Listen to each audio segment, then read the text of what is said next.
Hello and welcome to the latest video.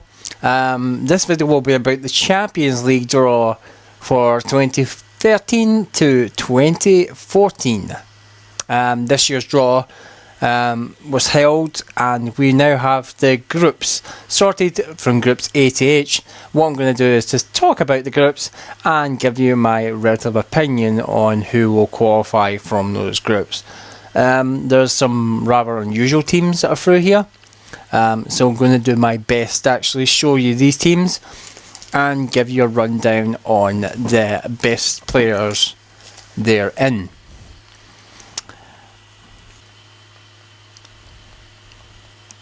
First up, we travel all the way to England with Group A, and top of the shop being Manchester United.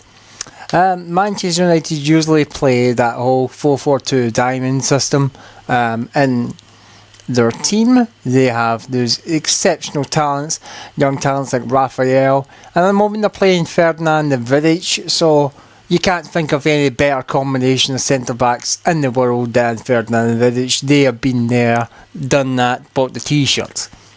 Other guys in this team like Michael Carrick, cleverly makes me feel like I'm going to be sick. Probably weak link is the fact that Cleverley is in that team. Shinji Kagawa, he's not going to get a game. Rooney more likely or not be the foil to Van Persie as long as he stays at Man United and doesn't go to Chelsea, that is. And usually the players thusly. Giggs might be one to look out for this year. Danny Welbeck is another one that usually gets picked up. As you can see, his stats are overrated. He's got bundles of pace, and generally he will be in the starting lineup as well. So Man United will go out with a fairly good chance of qualifying this group, along with the fact they could possibly be one of the favourites to win this. The only problem being that David Moyes, who's in charge of the team, is a bit new to the job, and it will depend on these other circumstances as well. We were looking to retain the title as well in England, so maybe a bit to push to say Man United are one of the favourites, so especially when you've got likes from Germany and other countries. And next up in this group is Shakhtar Donetsk. Now, Shakhtar Donetsk are usually from Ukraine, and Ukraine isn't in this game. I looked in the rest of the world, and this team isn't in it. It's one of these questions that FIFA always does, Shakhtar Donetsk not being in this, because they're a pretty good team. They've got front forwards like Adriano, Eduardo. These are household names and really good forwards. And midfielders like Fernando and Bernard, they're the next big things. Fred, named Wellington. They've got some super players that are well known in Brazil. A huge catalogue of Brazilian talent within their ranks. For a Ukraine outfit, they have bought a lot of good players. At the moment, they're a bit forward in the league. They're second in the league at the moment in their native league as well. So Shakhtar Donetsk will be a team to reckon with, and they might actually come up second in this group, quite close to Man United. I could see them getting out of this group because they've got a good enough pool of players to do it. Definitely Shakhtar are one of the dark horses in this in the tournament itself. Right, next up we go to Germany, and it's in Bundesliga we're going into, and we're looking for Bayern 04. Bayern 04 is Bayern Leverkusen. Bayern Leverkusen, if you're going to team management itself, squad, they have a good outfit of players. These fullbacks are pretty quick. Well, this guy is pretty quick to be starters. He is unbelievably quick. Experience and the heart of this team. Up front, they have a striker who's not that quick, but really good in the air. He's a good aerial threat. It's mainly height that we go with. With a lot of German teams, you go with usually height up front. and a bit of experience in between. Got Bender in the engine room there. There's not much to go in this team. It's a team of individuals, but that's why I said that Shakhtar has probably got the better chance, because this is a team of workmen that Bayern Leverkusen is. If they can work well together, they managed to upset Man United before in the past, and there's no reason why they can't cause an upset this time against United. So they'll be one of the darker horses. If they work hard enough, they should be able to make things happen, but I still don't see them getting out of this group. They'll probably come in 3rd or 4th. To round off this group, we visit Spain and Real Sociedad. Real Sociedad, one of these teams that hasn't been about that much. I can't remember when last Real Sociedad actually qualified for the Champions League, so it shows you how great a season they had to actually qualify there. They've got a top-class goalkeeper in Claudio Bravo. Bravo keeps the goals with aplomb, the Chilean goalkeeper there. They've got a solid spine to the team. Javi Prieto has been there for quite a while, and he feeds Vela. Agurito. I don't know if I'm pronouncing his name right, but I'll give it a shot. And that guy there, Antonio Griezmann, with the unbelievable pace. This guy up front is more a strong striker. But again, it's one of these teams that you probably will find are a workman team. Again, it'll plug away, and we'll probably finish 3rd or 4th in this league. They've got other options like this other guy, Gonzalo Castro. He's another left side player. So there's definitely a good pace down that left hand side. Definite options there. But you expect Sociedad and Bayern Leverkusen to fight for the Europa League spot, that 3rd place. Finishing 3rd will drop you into Europa League and allow you to proceed through Europe in that way. I don't see them upsetting Man United or Shakhtar. Shakhtar and Man United are big guns in Group A. From one Spanish giant to another Spanish giant, we have Real Madrid. What can I say about Real Madrid? They've lost a manager, a change of vision, and they've got the old heads from Casillas all the way down to Cristiano Ronaldo. Real Madrid will probably be there, more likely, till the end. They'll fight for the lives. Look at the stats of Ronaldo. Seriously, he's like, is there anything Ronaldo's not good at? Look at the specs. Ronaldo's like one of the most overrated players in FIFA because he's just that good. He's 27 in FIFA at the moment. I thought he was a bit older than that, but he's only 27, so he's still got plenty of good years to come, Ronaldo. To tell him I said that though, because he'll get a bit arrogant. They got guys like Xabi Alonso, Di Maria. They've got plenty of possibilities. Benzema, one of these guys, probably going a bit over the hill now at 24. Yeah, believe it or not, Benzema is only 24. So he's a lot younger than Ronaldo is, so Benzema has got many years to come. They've got other guys, Ozil's in there, Kaká still at that club, Modric. They've got piles of talent, except for that guy, Higuain. I remember Higuain, he scored all sorts of goals for me when I was playing head-to-head season. Of course, Lynchman's like Sergio Ramos, so they've got a spine in their team. It's just a matter of, can this team of super talented players step it up this year? It's a big focus on the Madrid to see if they can do the one step better. They missed a chance last year. They both got put out by German teams, so the Spanish have to fight back. So I expect the Spanish teams to really step it up. Right, the next team in this group. Did I make a prediction? Of course, Real Madrid will win this group. They're in a group with the Italian giants, Juventus. So there's a bit of a mix in this group. You got the experience of Gianluca Buffon, still one of the best goalkeepers of all time. A lot of these stars are coming through. Andrea Pirlo. He just pings the passes. He's an old head, but he knows his stuff. Pirlo will continue to pull the strings for Vucinic and Quagliarella up front. And you've got the pace of Asamoah on that side. On the other side, you've got Liechtensteiner. So there's definitely outlets to this formation itself. And the fact is, they'll be all out attacking. Vidal, still one of the best players in the world. And hard-working Mauricio. And the good guys coming through like Pogba. He was at Man United, he got transferred to Juventus.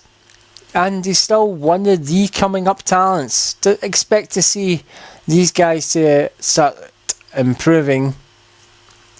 And definitely they've got strength and depth.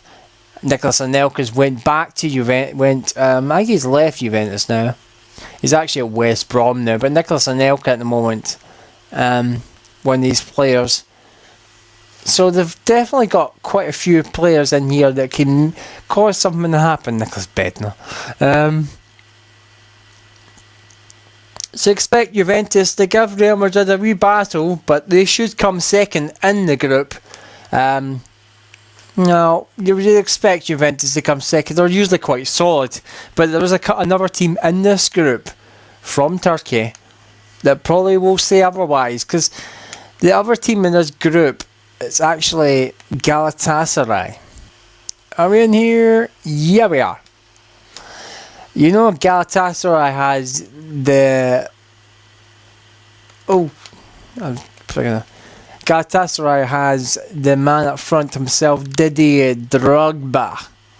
And anyone that's got Drogba, I saw Galatasaray play Arsenal recently pre-season, and Drogba was tearing and terrorising even Arsenal in that pre-season. So again, Drogba is going to be a big man, the talisman at that club. Drogba will terrorise. Their goalkeeper is quite solid. Muzalera is very solid goalkeeper, very upcoming goalkeeper. He's 26, he's Uruguayan in itself, and very talented. And we've got a few players to go. Ebue, you probably recognise him. Alton Top, he's been about a bit. And they've recently acquired Wesley Sneijder. So if that's anything to look at, Wesley Sneijder will be the linchpin to pick out Drogba. So anyone with the talent that Snyder's got will definitely fear Galatasaray itself. That's why they could be a dark horse in this group, and they could easily finish second. So Juventus will have a run for money for this, between them and Galatasaray in this group itself. Amanda and Bullet, they've got several key talented players. I've looked through Denmark and I don't see them, but what you're looking at is FC Copenhagen. FC Copenhagen will probably get trounced. They're a very workman's-side team. They usually make it through because, well, Denmark's not exactly got a lot of decent teams, you know. No offence on them, but they're a workman team. I've seen them qualify quite a few times. I expect them to get smacked about by Madrid, Juventus and Galatasaray in turn. But they're there on merit. They'll be the fourth team in Group B. If they even qualify for the Europa League or even for the group stage in Champions League, I'll eat my hat. I'm just that surprised that they'll actually do anything in this group. It's a hard group for them. Group B will be. So it's FC Copenhagen. Group C. As we move along. FC Benfica. Well, Benfica got an interesting group, and that's to say the least, because there's a lot of middle road teams in this group. Benfica gave Man United a run for money last year, so expect them to cause a few problems here. Experienced guy Cardoza, he's up front. He's not very quick, but he's very good. He's very strong and agile. Luis Sal captains the team and runs the defence. He's not the fastest guy in the world, but he's the strongest guy, probably. Again, it's one of these workman side teams. There's no superstars inside this team. It's more or less just a bunch of players who work well together. Guys that have been about the block, Pablo Aymar and a few other guys. These guys have been about a bit. But you expect them to give a few problems to the teams that's in this group. Benfica, let me think, should finish probably first or second. To be honest, they've got enough in their right foot to finish first or second in this group compared to the other teams in the section.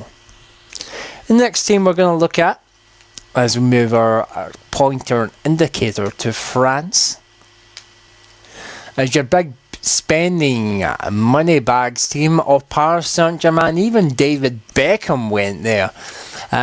They bought some stupendous talent. Salvatore Sirigu, the goalkeeper here, is phenomenal in goals for them. And of course the talents up front of Lavezzi, Menez and Ibrahimovic. Wow, it's a phenomenal strike force you've got there.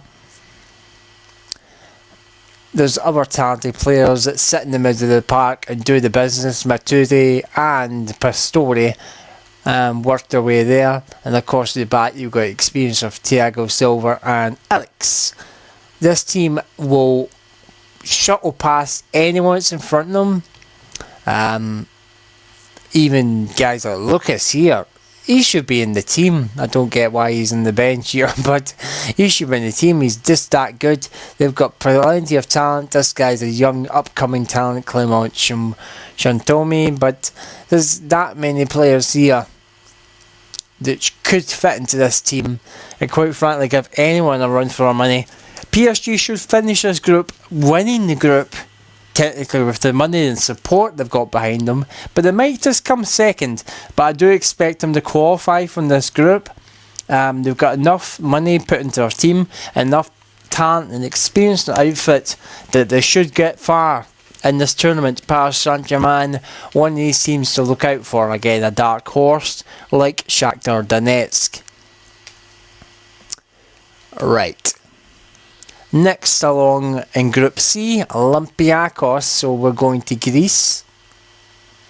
The Greek League not in here, but hopefully they're in the rest of the world.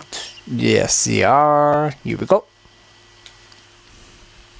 Olympiacos always seem to get there because Greece doesn't have a lot of players and there's no one really to crow about in this team really that I can see here. It's just all average players who work hard, work together. They'll be fighting for the Europa League spot between 3rd and 4th. Olympiacos. Roy Carroll's there. Wow. Roy Carroll plays for them? Remember Roy Carroll used to be a Man United goalkeeper. Pretty bad. But kind of says it all when he's went there. He's probably went there for the paycheck. But certainly Olympiacos, one of these middle of the road teams, will fight for the 4th. The only reason that they have a chance is because the last team is from Belgium and it's Anderlecht. Now, Anderlecht's not really one of these names of a club that have done well. They're okay, but their players itself, as you show you here, don't stand out really that much. Again, one of these teams that will probably be fighting with the Olympiacos. Anderlecht may quite frankly get the spot in Europa League, finishing 3rd, because they've got a talented striker like this guy. This guy from Congo is phenomenal. This Mabonka, Mobakani, I think that's how you pronounce it. He's a pretty hot striker. He is really good up front. The rest of the players are pretty middle of the road. Not anyone really to crow about really, but the main guy up front will do the business. You get the ball up to him and he'll make something happen. So he's a danger man for any team. Very talented player. Depends a lot on carrying the team itself. So one man show really with Anderlecht. So they may well take the Europa League spot, but Benfica and Paris Saint-Germain will rule Group C. Into Group D. We'll look off for the kick-off for the first team, which will be Bayern Munich. Bayern itself will have, as ever, Manuel Neuer, and they'll have the row of talented players with Ribery and Robin, following up behind Mandzukic. This team oozes confidence. They won the league, the Champions League last year. They won the reigning champions itself, and quite frankly, I can see them doing the double and winning again this year. They are an amazing outfit of players, and really are going to be the team to beat. Favourites again for this year. Schweinsteiger and Cole will be there till the death. They'll battle with the Spanish once again. Real Madrid and Barcelona respectively will be their biggest threats, I would say. A lot of your other English teams will have a fight on to say to battle against the Germans and the Spanish, who will be well up for this and have been dominating for some time. The sway of the German teams surely has come. Not going to go into too much detail against Bayern Munich. Everyone knows the drill. Bayern Munich will saunter this group and completely mount the top of the league itself. Next team in this league are from Russia, and that is CSK Moscow. Oh, it's one of these interesting teams. They seem to get there on a basis, mainly again because Russia's going to get a selected amount of players. But the guys they've got up front, Wagner Love and this guy, Ahmed Musa, how do I put this? The Africans up front will cause some real chaos, especially when you got this guy, Alan Jegov, pulling the strings. There is no best player in the world at that young age that's actually pulling the strings for any of the clubs in the Champions League. This guy is phenomenal. He will pull the strings for that club and make things happen.